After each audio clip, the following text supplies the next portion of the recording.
CJP ಬೆನ್ನಲ್ಲೇ reservation ಹಠಾವು ಆಂದೋಲನ. 2 ದಿನದಲ್ಲಿ 4.6 ಮಿಲಿಯನ್ ಫಾಲೋವರ್ಸ್. ವೀಕ್ಷಕರೇ, ಇನ್ನೂ ಜಿರಳೆ ಪಾರ್ಟಿಯ ಹೋರಾಟದ ಬಿಸಿ ದೇಶದಲ್ಲಿ ತಣ್ಣಗಾಗಿಲ್ಲ. ಇದರ ಬೆನ್ನಲ್ಲೇ ಸೋಷಿಯಲ್ ಮೀಡಿಯಾದಲ್ಲಿ ಹೊಸದೊಂದು ಆಂದೋಲನ ಶುರುವಾಗಿದೆ. ಸಾಮಾಜಿಕ ಜಾಲತಾಣಗಳಲ್ಲಿ ಸುನಾಮಿ ಎಬ್ಬಿಸಿದೆ. ಎಸ್, ಕಾಕ್ರೋಚ್ ಜನತಾ ಪಾರ್ಟಿಯ ಸಿಜೆಪಿ 49 ದಿನಗಳ ಸುದೀರ್ಘ ವಿದ್ಯಾರ್ಥಿ ಹೋರಾಟದ ಫಲವಾಗಿ ಕೇಂದ್ರ ಶಿಕ್ಷಣ ಸಚಿವ ಧರ್ಮೇಂದ್ರ ಪ್ರಧಾನ್ ರಾಜೀನಾಮೆ ನೀಡಿ ಕೇವಲ ಕೆಲವೇ ದಿನಗಳು ಕಳೆದಿವೆ. ಈಗ ಇಡೀ ದೇಶದಲ್ಲಿ ಈಗ ಯುವಜನತೆಯ ಮತ್ತೊಂದು ಬೃಹತ್ ಡಿಜಿಟಲ್ ಕ್ರಾಂತಿ ಶುರುವಾಗಿದೆ. ಅದು ಬೇರೆ ಯಾವುದೂ ಅಲ್ಲ, ರಿಸರ್ವೇಶನ್ ಹಠಾವೋ ಆಂದೋಲನ. ಇನ್ಸ್ಟಾಗ್ರಾಂನಲ್ಲಿ ಆರಂಭವಾದ ರಿಸರ್ವೇಶನ್ ಹಠಾವೋ ಆಂದೋಲನ ಆರಂಭವಾದ ಕೇವಲ 2 ದಿನಗಳಲ್ಲಿ ಬರೋಬ್ಬರಿ 4.6 ಮಿಲಿಯನ್ ಅಂದ್ರೆ 46 ಲಕ್ಷಕ್ಕೂ ಹೆಚ್ಚು ಫಾಲೋವರ್ಸ್ ಪಡೆದುಕೊಳ್ಳುವ ಮೂಲಕ ಇಡೀ ದೇಶದ ಗಮನ ಸೆಳೆದಿದೆ. ಈಗ ಆನ್ಲೈನ್ ಅಲ್ಲಿ ದೊಡ್ಡ ಬಿರುಗಾಳಿಯನ್ನು ಎಬ್ಬಿಸ್ತಾ ಇದೆ. ಹಾಗಾದ್ರೆ ದಿಢೀರಂತ ಯುವಕರು ಮೀಸಲಾತಿ ಬೇಡ ಅಂತ ಯಾಕೆ ಹೇಳ್ತಿದ್ದಾರೆ? ಇವರ ಬೇಡಿಕೆ ಏನು? ಮತ್ತೊಂದು ಡಿಜಿಟಲ್ ಕ್ರಾಂತಿ ಶುರುವಾಗುತ್ತಾ? ಪಿನ್ ಟು ಪಿನ್ ಮಾಹಿತಿಯನ್ನ ನೋಡ್ತಾ ಹೋಗೋಣ. ಎಲ್ಲೂ ಸ್ಕಿಪ್ ಮಾಡದೆ ಈ ವಿಡಿಯೋ ನೋಡಿ. ಆಂದೋಲನದ ಸಂಸ್ಥಾಪಕರು ಯಾರು? ಶಿಕ್ಷಣ ಸಂಘಟನೆ ಹೋರಾಟ ತತ್ವದ ಅಡಿ ಕ್ರಾಂತಿ.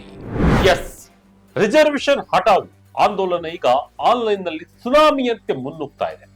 ಸಿಜೆಪಿ ಮಾದರಿಯಲ್ಲಿ ಜುಲೈ 26ನೇ ತಾರೀಕು ರಿಸರ್ವೇಶನ್ ಹಠಾವೋ ಆಂದೋಲನ ಹೆಸರಿನಲ್ಲಿ ಇನ್ಸ್ಟಾಗ್ರಾಮ್ ಅಕೌಂಟ್ ಅನ್ನ ಲಾಂಚ್ ಆಯಿತು.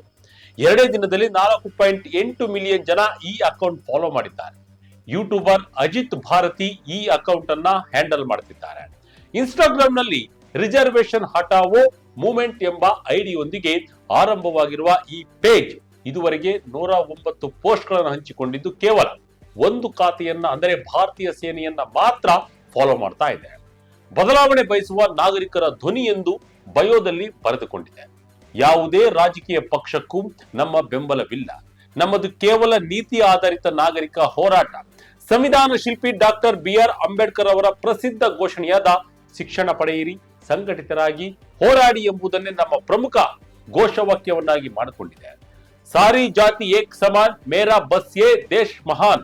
ಎಲ್ಲ ಜಾತಿಗಳು ಒಂದೇ, ನನ್ನ ದೇಶ ಒಂದೇ ಮಹಾನ್ ಎನ್ನುವ ಮೂಲಕ ಶಾಲಾ ಕಾಲೇಜುಗಳ ಪ್ರವೇಶ ಪತ್ರದಿಂದ ಹಿಡಿದು ಸರ್ಕಾರಿ ಕೆಲಸದ ಅರ್ಜಿಗಳವರೆಗೆ ಜಾತಿ ಎಂಬ ಕಾಲಮನ್ನೇ ಸಂಪೂರ್ಣ ಬಂದ್ ಮಾಡಬೇಕು ಮತ್ತು ಮೀಸಲಾತಿಯನ್ನ ರದ್ದುಗೊಳಿಸಬೇಕು ಎಂದು ಈ ಯುವಪಡೆ ಪಟ್ಟು ಹಿಡಿದಿದೆ. ಆಂದೋಲನದ ಪ್ರಮುಖ ಬೇಡಿಕೆ ಏನು? ವೀಕ್ಷಕರೇ, ಈ ಆಂದೋಲನದಲ್ಲಿ ಭಾಗಿಯಾಗಿರುವ ಯುವಕರು ಪ್ರಮುಖವಾಗಿ 5 ಮಹತ್ವದ ಬೇಡಿಕೆ ಮತ್ತು ವಾದಗಳನ್ನ ಮಂಡಿಸುತ್ತಿದ್ದಾರೆ. ಇವರ ಮೊದಲ ಮತ್ತು ಪ್ರಮುಖ ವಾದವೇ ಪ್ರತಿಭೆ ಮತ್ತು ಮೆರಿಟ್ಗೆ ಆಗುತ್ತಿರುವ ಅನ್ಯಾಯ. ದೇಶದಲ್ಲಿ ಯಾವುದೇ ಉದ್ಯೋಗ ಮತ್ತು ಕಾಲೇಜು ಸೀಟ್ಗಳನ್ನ ಕೇವಲ ಅಭ್ಯರ್ಥಿಯ ಅಂಕಗಳು ಮತ್ತು ಪ್ರತಿಭೆಯ ಆಧಾರದ ಮೇಲೆ ಕೊಡಬೇಕೆ ಹೊರತು ಅವರು ಹುಟ್ಟಿದ ಜಾತಿಯ ಆಧಾರದ ಮೇಲೆ ಅಲ್ಲ ಎನ್ನುವುದು ಇವರ ವಾದ. ಉದಾಹರಣೆಗೆ, ನೀಟ್ ಅಥವಾ UPSC ಪರೀಕ್ಷೆಯಲ್ಲಿ ಜನರಲ್ ಕೆಟಗರಿ ವಿದ್ಯಾರ್ಥಿ ಬರೋಬ್ಬರಿ 95% ಅಂಕ ತೆಗೆದಿದ್ದರೂ ಸೀಟು ಸಿಗದೆ ವಂಚಿತನಾಗ್ತಾನೆ. ಆದರೆ ಮೀಸಲಾತಿ ವರ್ಗದ ಅಭ್ಯರ್ಥಿಗೆ 60% ಅಂಕ ಬಂದಿದ್ದರೂ ಅತ್ಯಂತ ಸುಲಭವಾಗಿ ಸೀಟು ಸಿಗುತ್ತಿದೆ. ಹಗಲು ರಾತ್ರಿ ಕಷ್ಟಪಟ್ಟು ಓದಿದ ನಮಗೆ ಪ್ರತಿಭೆ ಇದ್ದರೂ ಜಾಗವಿಲ್ಲ, ಕೇವಲ ಜಾತಿಯ ಕಾರಣಕ್ಕೆ ಕಡಿಮೆ ಅಂಕ ಬಂದವರಿಗೆ ಅವಕಾಶ ಸಿಗ್ತಾ ಇದೆ ಎಂದು ಯುವಜನತೆ ತೀವ್ರ ಆಕ್ರೋಶವನ್ನ ಹೊರಹಾಕ್ತಾ ಇದ್ದಾರೆ. ಅಪ್ಲಿಕೇಶನ್ ನಲ್ಲಿ ಜಾತಿ ಕಾಲಂ ಬಂದ್ ಮಾಡಿ, ಬಡತನ ಆಧಾರದ ಮೇಲೆ ಮೀಸಲಾತಿ ಇರಲಿ.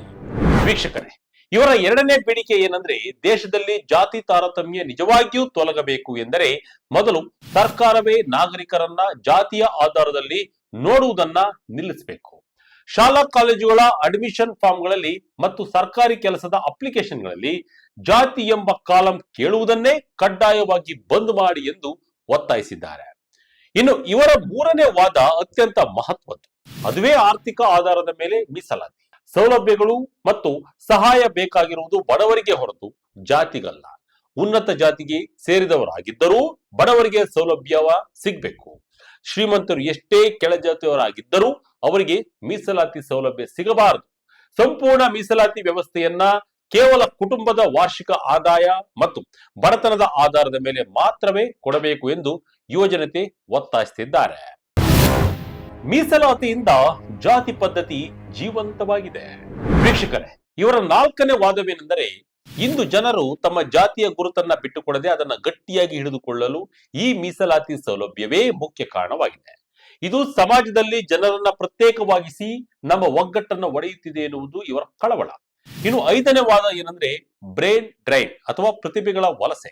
ಹಗಲು ರಾತ್ರಿ ಓದಿದರೂ ಭಾರತದಲ್ಲಿ ಮೀಸಲಾತಿಯಿಂದಾಗಿ ಅರ್ಹರಿಗೆ ಸರಿಯಾದ ಅವಕಾಶಗಳು ಸಿಗ್ತಾ ಇಲ್ಲ ಎಂದು ಬೇಸತ್ತು ನಮ್ಮ ದೇಶದ ಅತ್ಯುತ್ತಮ ವೈದ್ಯರು, ಇಂಜಿನಿಯರ್ಗಳು ಹಾಗೂ ಸಂಶೋಧಕರು ಮುಗಿಬಿದ್ದು ಅಮೆರಿಕ, ಕೆನಡಾ ಮತ್ತು ಯುರೋಪ್ ದೇಶಗಳಿಗೆ ವಲಸೆ ಹೋಗ್ತಿದ್ದಾರೆ.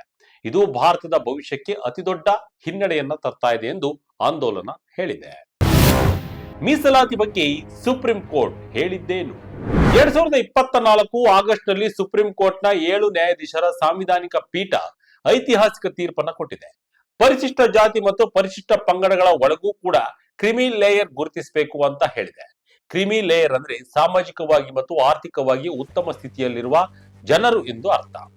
ಈಗ ಆಲ್ರೆಡಿ ಸಬಲರಾಗಿರುವ ಶ್ರೀಮಂತರನ್ನ ಮೀಸಲಾತಿಯಿಂದ ಹೊರಗಿಡಿ ಆ ಲಾಭ ನಿಜವಾದ ಬಡವರಿಗೆ ಅಥವಾ ಆ ಸಮುದಾಯಗಳಲ್ಲಿ ಇನ್ನೂ ಅವಕಾಶ ವಂಚಿತರಿಗೆ ಬೇರೆಯವರಿಗೆ ಸಿಗಲಿ ಅಂತ ಕೋರ್ಟ್ ಸೂಚಿಸಿದೆ. ಅಲ್ಲದೆ ರಾಜ್ಯ ಸರ್ಕಾರಗಳು ತಮಗೆ ಬೇಕಾಬಿಟ್ಟಿ ಒಳ ಮೀಸಲಾತಿ ನೀಡುವಂತಿಲ್ಲ. ಯಾವುದಾದ್ರೂ ಸಮುದಾಯಕ್ಕೆ ಒಳ ಮೀಸಲಾತಿಯನ್ನ ನೀಡಬೇಕಾದರೆ ಆ ಸಮುದಾಯದ ಸಾಮಾಜಿಕ ಮತ್ತು ಶೈಕ್ಷಣಿಕ ಹಿಂದುಳುವಿಕೆಯ ಬಗ್ಗೆ ಸರಿಯಾದ ಅಂಕಿಅಂಶ ಅಥವಾ ದತ್ತಾಂಶಗಳನ್ನ ಆಧರಿಸಿ ನಿರ್ಧಾರವನ್ನ ಕೈಗೊಳ್ಳಬೇಕು ಎಂದು ಕೋರ್ಟ್ ಸ್ಪಷ್ಟಪಡಿಸಿದೆ. ಆದರೆ ಕೋರ್ಟ್ ಈ ಮಾತನ್ನ ಹೇಳಿದ ತಕ್ಷಣ ದೇಶದ ಪ್ರಭಾವಿ ರಾಜಕಾರಣಿಗಳು ಮತ್ತು ಸಂಘಟನೆಗಳು ರಸ್ತೆಗಿಳಿದು ಪ್ರತಿಭಟನೆ ಮಾಡಿ ಕ್ರಿಮಿ ಲೇಯರ್ ತರಬೇಡಿ ಅಂತ ಸರ್ಕಾರದ ಮೇಲೆ ಒತ್ತಡ ಹೇರಿದರು. ಅದೇ ಸಮುದಾಯದ ಜನ ಕೂಡ ಇದು ಬೇಡ ಅಂತ ಹೇಳಿ ಆ ಪ್ರತಿಭಟನೆಯಲ್ಲಿ ಸೇರಿಕೊಂಡಿದ್ದರು. ಮೀಸಲಾತಿ ಹುಟ್ಟಿದ್ದು ಯಾವಾಗ?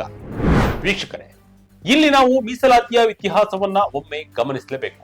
ಮೀಸಲಾತಿ ಎಂಬುದು ಇವತ್ತು ನೆನ್ನೆಯ ವಿಷಯವಲ್ಲ. ಇದಕ್ಕೆ ದಶಕಗಳ ಸುದೀರ್ಘ ಇತಿಹಾಸವಿದೆ. ಭಾರತದಲ್ಲಿ ಮೊಟ್ಟ ಮೊದಲ ಬಾರಿಗೆ ಮೀಸಲಾತಿಯನ್ನ ಪರಿಚಯಿಸಿದ್ದು ಸ್ವಾತಂತ್ರ್ಯಕ್ಕೂ ಮುನ್ನವೇ 1902ರಲ್ಲಿ ಕೊಲ್ಲಾಪುರ ಸಂಸ್ಥಾನದ ರಾಜ ಛತ್ರಪತಿ ಶಾಹು ಮಹಾರಾಜ್ ರವರು ಹಿಂದುಳಿದ ವರ್ಗಗಳಿಗೆ 50% ಮೀಸಲಾತಿಯನ್ನು ನೀಡುವ ಮೂಲಕ ಇದಕ್ಕೆ ಮುನ್ನುಡಿ ಬರೆದರು. ನಂತರ ನಮ್ಮ ಹೆಮ್ಮೆಯ ಮೈಸೂರು ಸಂಸ್ಥಾನದಲ್ಲಿ 1918ರಲ್ಲಿ ನಾಲ್ವಡಿ ಕೃಷ್ಣರಾಜ ಒಡೆಯರ್ ಅವರು ಮಿಲ್ಲರ್ ಸಮಿತಿಯ ಶಿಫಾರಸಿನಂತೆ ಮೀಸಲಾತಿ ವ್ಯವಸ್ಥೆಯನ್ನ ಜಾರಿಗೆ ತಂದರು. ಭಾರತಕ್ಕೆ ಸ್ವಾತಂತ್ರ್ಯ ಬಂದ ನಂತರ ಸಂವಿಧಾನ ಶಿಲ್ಪಿ ಡಾಕ್ಟರ್ BR ಅಂಬೇಡ್ಕರ್ ಅವರು ಸಂವಿಧಾನದಲ್ಲಿ ಮೀಸಲಾತಿಯನ್ನ ಅಧಿಕೃತವಾಗಿ ಅಳವಡಿಸಿದರು.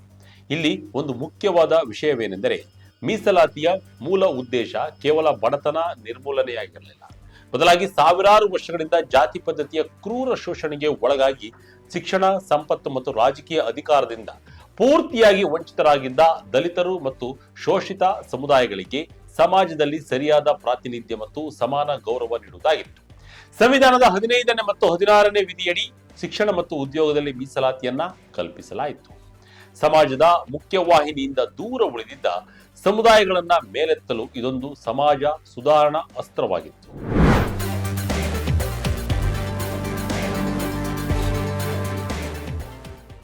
ಒಟ್ಟಾರೆಯಾಗಿ ಒಂದೇ ರಾಷ್ಟ್ರ ಒಂದೇ ಗುರುತು, ಭಾರತೀಯ ಜಾತಿಯನ್ನ ಹಟಾವು, ಮೀಸಲಾತಿಯನ್ನ ಹಟಾವು ಎಂಬ ಅಂತಿಮ ಶೀರ್ಷಿಕೆಯೊಂದಿಗೆ ಈ ಆಂದೋಲನ ಸೋಷಿಯಲ್ ಮೀಡಿಯಾದಲ್ಲಿ ಸಾಕಷ್ಟು ಪ್ರಭಾವಗೊಂಡಿದೆ. ದಿನದಿಂದ ದಿನಕ್ಕೆ ಕಾಡ್ಗಿಚ್ಚಿನಂತೆ ಹರಡ್ತಾ ಇದೆ. ದೊಡ್ಡ ಬಿರುಗಾಳಿಯನ್ನ ಎಬ್ಬಿಸ್ತಾ ಇದೆ. ಮೀಸಲಾತಿಯನ್ನ ರದ್ದು ಮಾಡಬೇಕು, ಬಡತನದ ಆಧಾರದ ಮೇಲೆ ಮೀಸಲಾತಿ ಸಿಗಬೇಕು ಎಂದು ಆಂದೋಲನ ಶುರು ಮಾಡಿದೆ. ನಿಜವಾದ ಶೋಷಿತರಿಗೆ ಅವಕಾಶ ಕಲ್ಪಿಸುವುದು ಸಾಮಾಜಿಕ ನ್ಯಾಯದ ಮೂಲ ತತ್ವವಾಗಿದೆ. ರಾಜಕೀಯ ಲಾಭಕ್ಕಾಗಿ ಮತ್ತು ಪಟ್ಟಭದ್ರ ಹಿತಾಸಕ್ತಿಗಳಿಗಾಗಿ ಈ ಸುಧಾರಣೆಯನ್ನ ವಿರೋಧ ಮಾಡ್ತಿದ್ದಾರೆ ಎಂದು ಕೆಲವರು ವಾದ ಮಾಡ್ತಿದ್ದಾರೆ.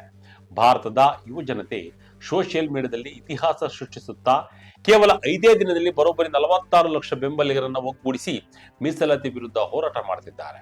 ಈ ಬಿರುಗಾಳಿ ಎಲ್ಲಿಗೆ ಹೋಗಿ ಮುಟ್ಟುತ್ತೋ ಎಂಬುದನ್ನ ಕಾದು ನೋಡಬೇಕು. ಇದಾಗಿತ್ತು ಈ ಕ್ಷಣದ ಇಂಟ್ರೆಸ್ಟಿಂಗ್ ಸ್ಟೋರಿ. ಇದೇ ರೀತಿಯ ಸ್ಟೋರಿಗಳಿಗಾಗಿ Vijaya Kanaka website, YouTube page, Facebook page follow ಮಾಡ್ತಾ ಇರಿ. ಧನ್ಯವಾದಗಳು.